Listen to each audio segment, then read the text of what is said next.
중국의 시선에서 보면 2015년은 하나의 선택이었습니다. 그해 중국은 한국을 바라보며 아주 분명한 판단을 내렸습니다. 한국은 이미 미국과 동맹이었지만 아직 모든 선택이 굳어지지는 않았다고 본 겁니다. 경제적으로는 중국과 깊게 얽혀 있었고 외교적으로는 일본과의 관계가 계속해서 불편한 상태였습니다. 이제 중국의 눈에 한국은 미중 사이에서 방향이 열려 있는 드문 국가였습니다. 그래서 중국은 조심스럽게가 아니라 의도적으로 판을 걸었습니다. 그 전승절 막루에 올렸고 최고 지도부가 연쇄적으로 등장했고 일정을 마친 출국 순간에는 정치국 상무위원이 공항까지 나왔습니다.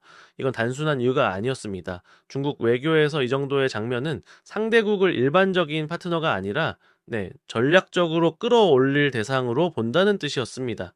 다시 말해 중국은 그때 한국을 향해 분명한 신호를 보낸 겁니다. 우리는 당신을 다르게 대하고 있고 당신에게 다른 기대를 걸고 있다는 신호였습니다. 이거는 환대가 아니라 베팅이었습니다. 그리고 그 베팅은 중국 스스로도 상당한 정치적 자산을 투입한 선택이었습니다. 그래서 그 다음에 일어난 사드 사태는 중국에게 단순한 갈등이 아니었습니다.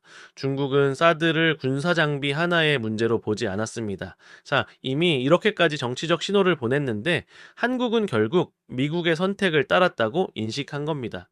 중국의 입장에서 보면 이건 정책 충돌이 아니라 판단 실패였습니다. 우리가 한국을 이렇게 읽었는데 결론은 달랐다는 뜻이었습니다. 그래서 그때 그 중국이 느낀 감정은 분노라기보다는 충격에 가까웠습니다. 체면이 흔들렸고 판단이 틀렸다는 사실이 외부에 드러났습니다. 중국 외교에서 이건 그냥 넘길 수 있는 문제가 아니었습니다. 아무 일도 없던 것처럼 조용히 넘어가면 과거의 환대는 완전한 오판으로 굳어질 수 있었기 때문입니다. 그래서 중국은 대응하지 않을 수 없다라고 판단했습니다. 그렇다고 군사적으로 충돌할 수는 없었고 외교 관계를 공식적으로 끊을 수도 없었습니다. 그래서 중국이 선택한 방식은 공식적이지 않지만 효과가 지속되는 방식이었습니다. 관광, 문화, 유통, 행정, 조용하지만 계속되는 압박이었습니다. 이건 감정의 폭발이 아니라 의도된 메시지였습니다. 전략적 선택에는 비용이 따른다는 메시지였습니다. 그리고 이 메시지는 한국만을 향한 것이 아니었습니다. 다른 국가들에게도 같은 신호를 보내는 효과를 함께 노린 선택이었습니다. 하지만 시간이 지나면서 중국도 다른 사실을 보게 됩니다. 이 방식은 한국만을 압박한 게 아니라 중국 자신에게도 부담이 된다는 점이었습니다.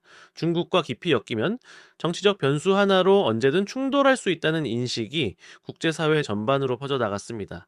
이른바 중국 리스크라는 말이 구체적인 의미를 갖기 시작했습니다. 중국은 단기적으로는 체면을 지켰을지 모르지만 장기적으로는 신뢰 비용을 스스로 키운 셈이었습니다. 그래서 이후 중국의 외교 방식은 눈에 띄게 달라집니다. 과거처럼 과도한 환대를 하지는 않았고 노골적인 분노를 공개적으로 드러내지도 않았습니다. 대신 기대를 낮추고 관계를 끊지 않는 쪽으로 방향을 옮깁니다. 이른바 관리의 단계로 들어간 겁니다.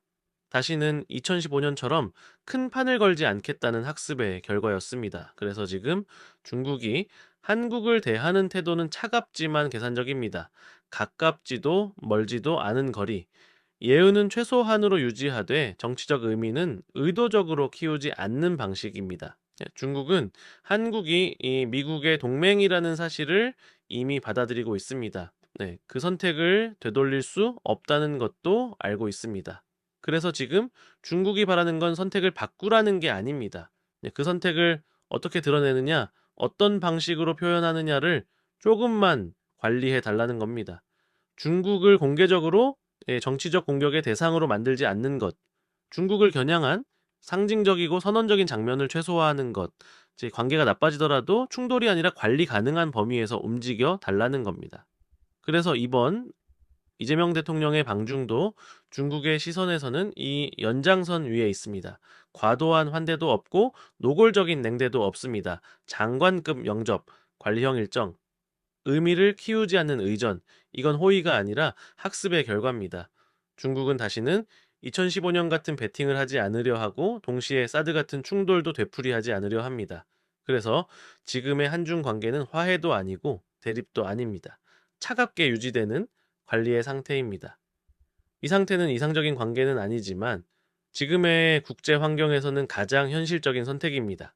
그리고 중국의 시선에서 보면 이 선택은 당분간 바뀌지 않을 가능성이 큽니다. 이게 지금 중국이 내린 가장 계산된 결론입니다.